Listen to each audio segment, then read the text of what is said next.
Hello student, आज हम करेंगे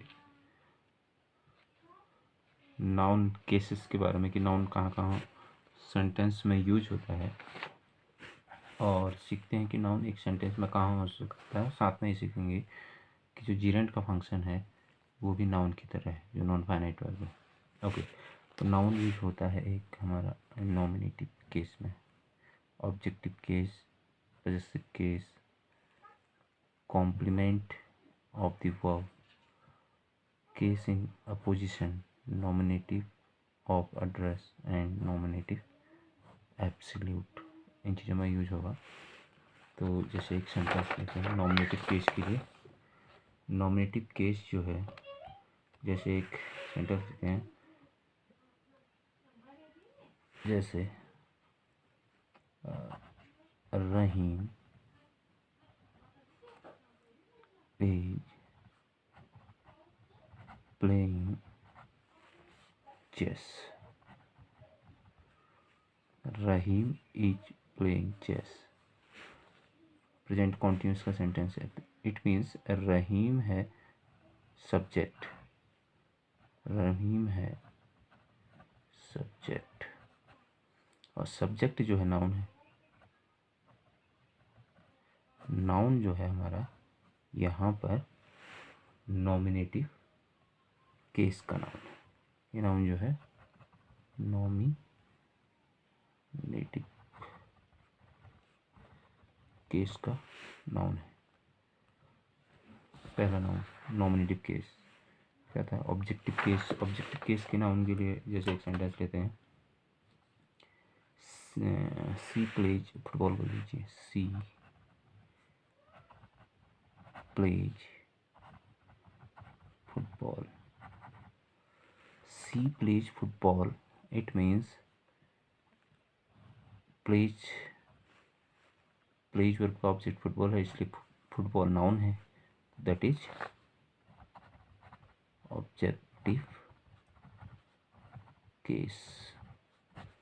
ये नाउन जो है ऑब्जेक्टिव केस में। और थर्ड नाउन है हमारे पास जैसे पॉजेसिव केस। पॉजेसिव केस के लिए जैसे हम एपोस्ट्रोफी एस यूज करते हैं। जैसे मैं कहूँ सरला, सरलाज मदर, सिंपल सेंटेंस है, सरलाज मदर, दैट इज द सरलाज। यहाँ पर जो एपोस्ट्रोफी एस है that is possessive case. Hindi में इसका मीनिंग होता है का की के, ये मीनिंग साउंड कर रहा है। जो सरला है इस पर पोजेशन बनाएगी तो सरलाज मदर, मतलब इट मीन्स नाउन को हम ऐसे भी यूज कर सकते हैं।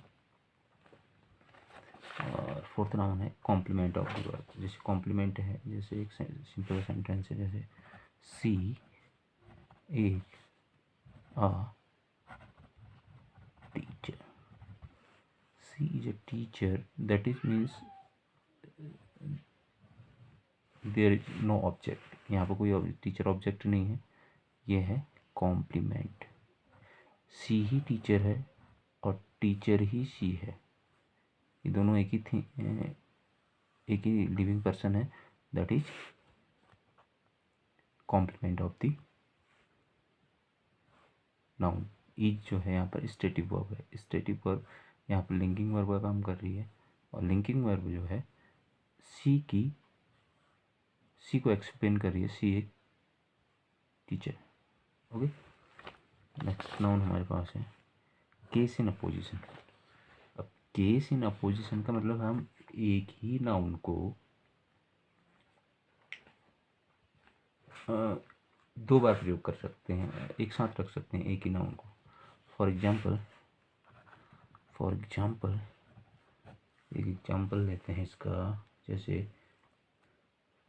एक लेते हैं Ram his brother, Ram his brother, Ram his brother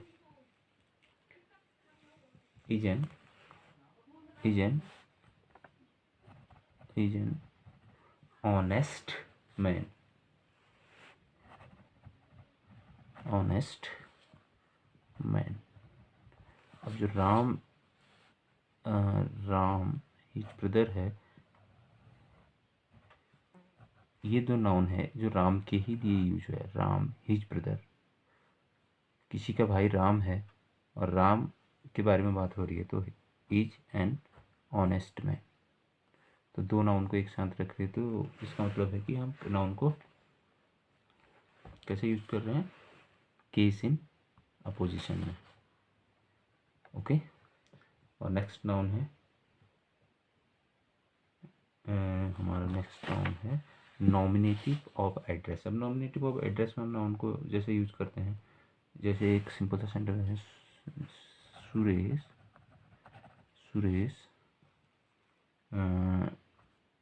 go to Jaipur, लिख लीजिए Jaipur, Suresh go to Jaipur. It means जो नॉमिनेट किया हमने सुरेश को यहाँ पर, उसके बाद वर्ब की फर्स्ट फॉर्म लगा के to Jaipur. It means noun जो है नॉमिनेटिव ऑफ एड्रेस में यूज हुआ है। और नेक्स्ट नाउन है हमारे पास नॉमिनेटिव एब्सोल्यूट। नॉमिनेटिव एब्सोल्यूट को हम जैसे नाउन को ऐसे यूज कर सकते हैं, जैसे द सी बीइंग स्मूथ, एक सेंटेंस लिखते हैं, द सी बीइंग स्मूथ,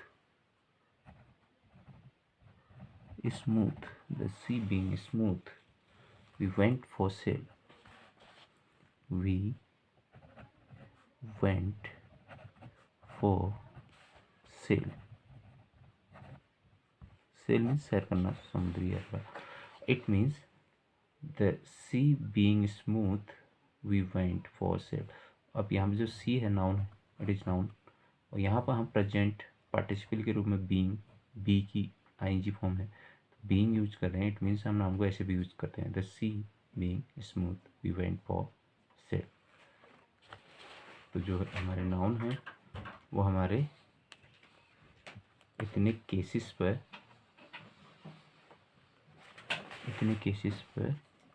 काम करेंगे। Nominative case, objective case, positive case, complement of the verb, case in apposition, nominative of address, nominative absolute. इसके बाद हम जो अगला पढ़ेंगे वो पढ़ेंगे कि जीरंड भी ऐसे ही नॉमिनेटिव केस में यूज़ कर सकते हैं, ऑब्जेक्टिव केस में यूज़ करते हैं, जो कि नॉन फाइनाइट वर्ब है। उसे अगले वीडियो में पढ़ेंगे। और आपको अच्छा लगे तो प्लीज़ लाइक कीजिए। Thank you.